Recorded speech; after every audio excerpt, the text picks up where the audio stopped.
Valerie addressed the crowd in the ballroom of a local hotel gathered to celebrate her and Jacob's 25 years together.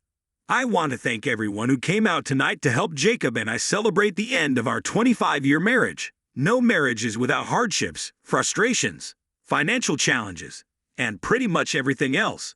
Jacob and I made it through it all together without killing each other. Along the way, we have produced two fine young men who I hope will make the world a better place. While I wouldn't trade the last 25 years for anything, my next 25 years will be very different. During this celebration, movers are moving my belongings from what will now just be Jacob's house to my new home. The crowd started murmuring and Jacob exchanged "what's going on" looks with his daughters. Tonight, I start a new life.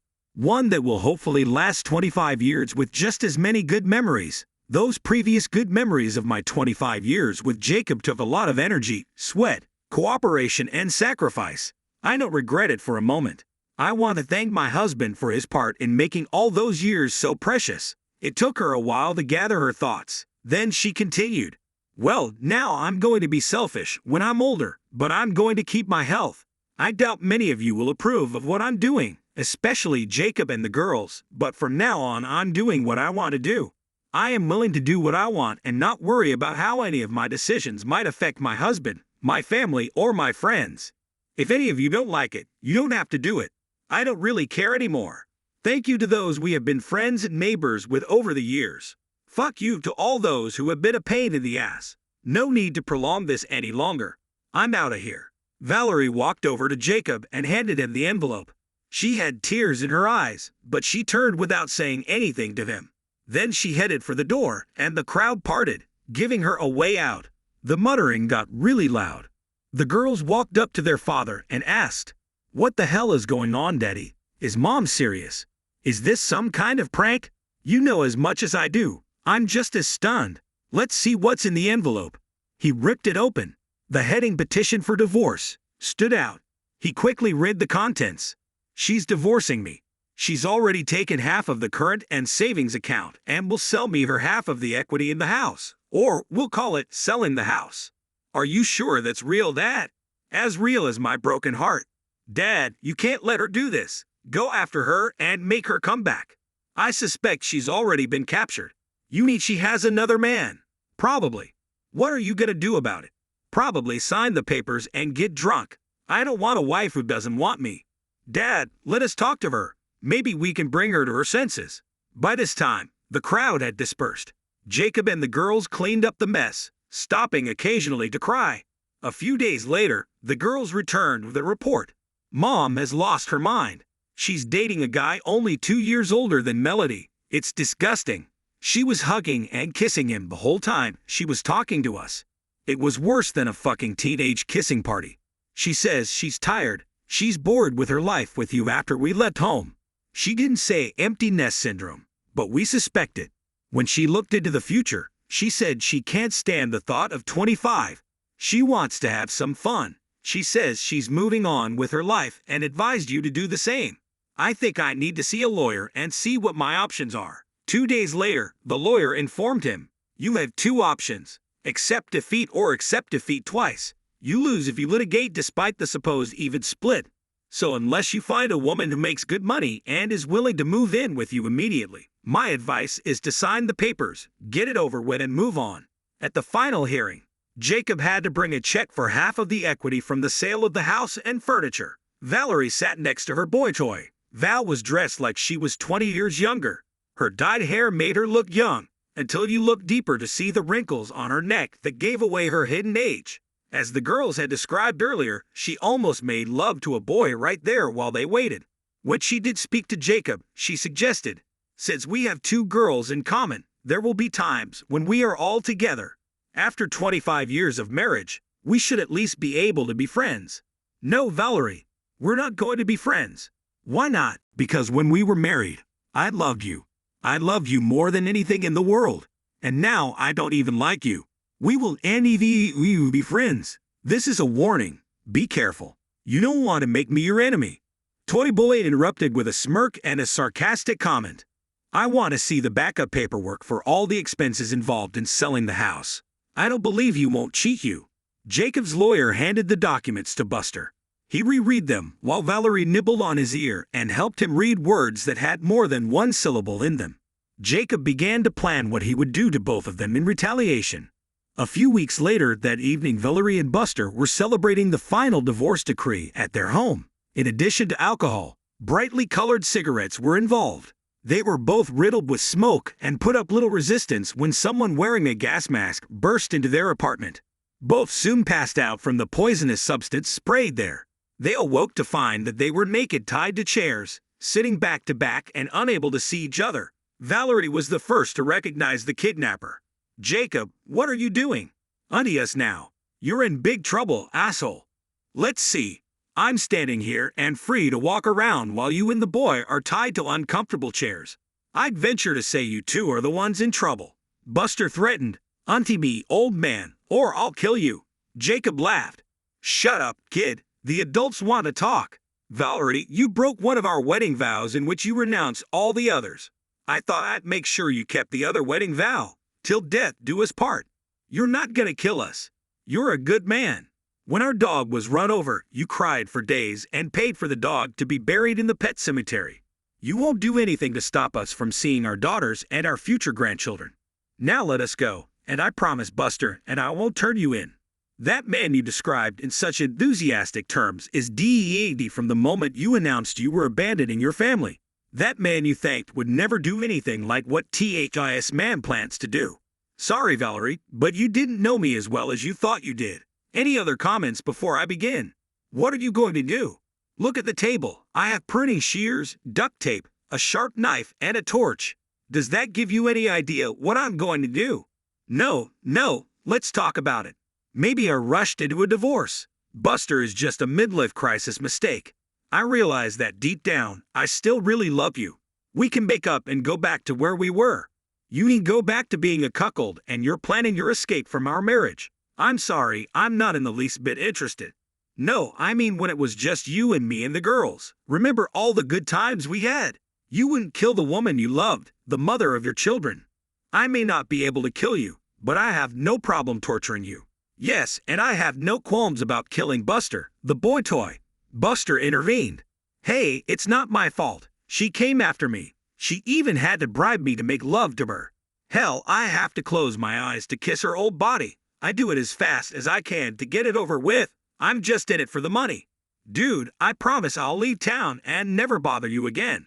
Promises made under duress don't mean much. Enough talk. It's time to get started." Jacob took the pruning shears and placed them around the big toe of the boy's left foot.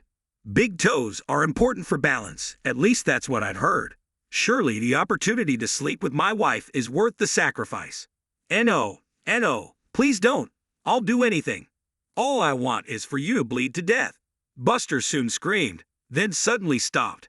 He was unconscious. Valerie sobbed and begged Jacob to stop. Finally, Valerie heard the sound of the secateurs going through the bone with a crunch. Jacob put the pruning shears away and fetched a torch. Putting on his welding gloves, Jacob turned on the torch. The odor of burning flesh was distinct. I had to cauterize his wound. Buster couldn't be heard. "Is he dead?" Valerie asked. "No. When he comes to, he'll be in a lot of pain, but he should come to soon. Would you like his toe as a souvenir?" Jacob handed it to her. "No, I don't want his toe. Now you've had your revenge. Why don't you let us go?" "Oh, honey, I've just begun my revenge. I need to wake up Toy Boy for the next installment." As soon as Buster regained consciousness, he repeated his threat to kill Jacob. "Good boy, I'm glad you still have your fighting spirit. Now I want you to listen to me have fun with your little girl." Valerie shouted. "No, Jacob. Give me a chance to make it up to you. I do love you. Let me see. What part of your body made people believe you were mine?" "Oh, yeah, your ring finger. Don't you already have our wedding ring?" She shook her head. "No." Jacob took her left fist and spread her fingers apart, separating her ring finger. He removed his wedding ring, and it slid easily onto her pinky finger. Once her finger was in the cleaver, she relaxed, hoping Jacob would be faster in her case. Jacob stopped and opened the secateurs. Torturing Buster was much more fun. Again, Buster threatened, "You bastard. You better kill me because otherwise I'll kill you." "Oh, I'm so scared." Jacob scoffed. He leaned over and pulled out Buster's male organ with force. No, Not that. Please. Valerie tried to intervene. No, Jacob, not that. Leave his male organ alone. I'll give you all the money. I'll make him disappear. Just please, please leave him alone. This song has country and western overtones. Take my money, but leave his organ alone. Sounds beautiful. Too bad. I know why you're so protective of him.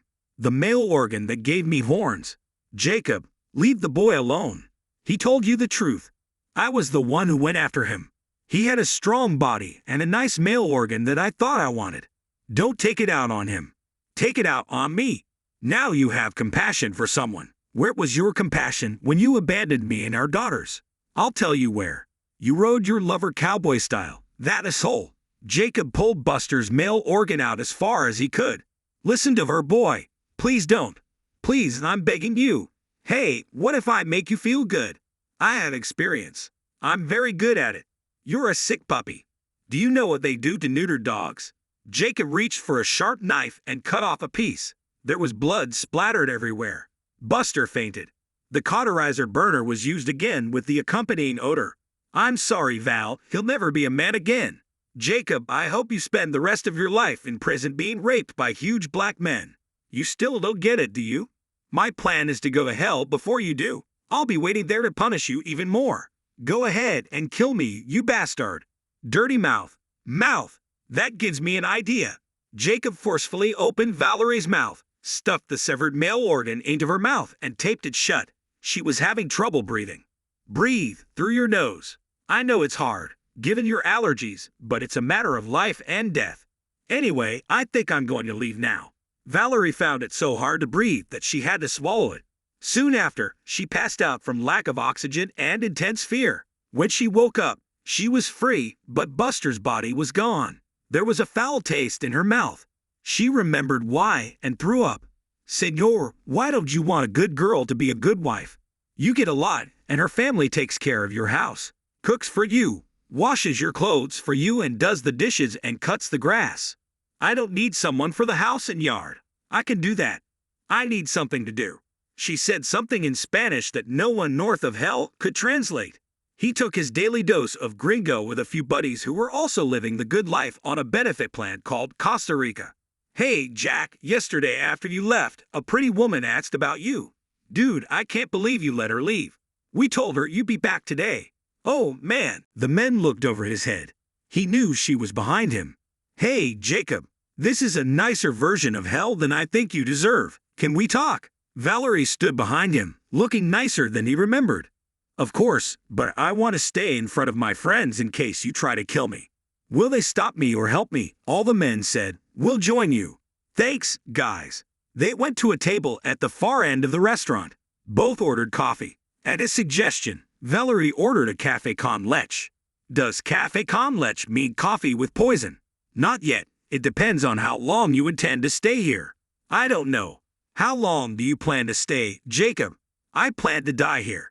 Now that you're here, it may happen sooner than originally planned. Cut the crap, Jacob. We both still love each other, no matter what we do when we go crazy. After our 25 years, you can't help but have a little love left.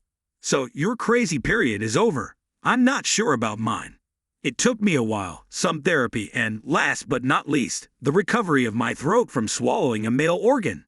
I never realized I wished a man had a smaller one. They both chuckled. I find it hard to believe you're so forgiving after all this trouble. What about what I did to Buster? I felt sorry for him, but I was annoyed that all the other women he slept with kept calling and asking where he was. I told them I didn't know, but I doubted they would get another organ from him. When I realized how badly I had let him treat me, I had little sympathy for him and much less respect for myself. Recently, I did hear from him. He informed me that his toe and male organ were perfectly fine. You set the whole thing up. You cut it near where you were supposed to cut it off. He couldn't see anything because of the pain. I laughed my ass off. Soon I decided I needed to see you. Yes, I don't want to know where you got the spare parts, the finger and especially the male organ. It was hard for me to realize what I had done to you until you literally shoved it down my throat. Between that, talking to the girls, my therapist, and what I've learned about Buster, I've decided that I've hurt you and our daughters a lot. I need to try to reconcile. I don't mean we need to get married again or anything like that. I just want to spend my last years with the man I like better than anyone else. When does he arrive? Ha, he's already here, right next door. So are you gonna show me your place? I'm surprised you didn't say our place. I'm trying to take things one step at a time. I'm warning you. If you show me your bed, I don't know if I can control myself. Are you always this friendly with men who try to kill you? Are you always this friendly with the women who figuratively killed you? I'm so sorry. I can't believe that with empty nest and midlife crisis, I turned 180 degrees on how I really felt about you. I came to the conclusion that I deserved to choke on a male organ, probably deserved something worse. Stop apologizing. Let's go see my house. They took a cab and drove to his house. Looking at the house, Valerie marveled. Oh, Jacob, it's beautiful. How could you afford it? The house was expensive, but everything else is so much cheaper that I can make ends meet in retirement. Let's go inside. I'm dying to see. Valerie got the tour and genuinely admired it. She stopped in the bedroom and looked at Jacob. Not yet, Val. The old bad memories are too fresh. How about I set up in the spare bedroom? That depends. When would you like to move in? I'd prefer now, next week at the very least. Can I invite the girls over? Sure. They can stay at the hotel. By then, we'll be using one bedroom. They can sleep in the spare. They can't afford a hotel. You seem pretty confident, Valerie. I'm still in shock that you didn't hit me from behind when you had the opportunity at the restaurant. I feel like I have a good chance because I know what you like. I can do anything you like, although my abilities are somewhat diminished due to the damage from the object in my throat. Valerie dropped her dress to the floor. She wasn't wearing any underwear. Memories flooded back as Jacob looked over her body. He couldn't suppress an erection. Damn you, Val. Did I tell you you still looked good enough? Have I told you how much I want you to lick me? Fuck the week-long wait. He and Valerie stayed in bed for the rest of the day, all night and half of the next day.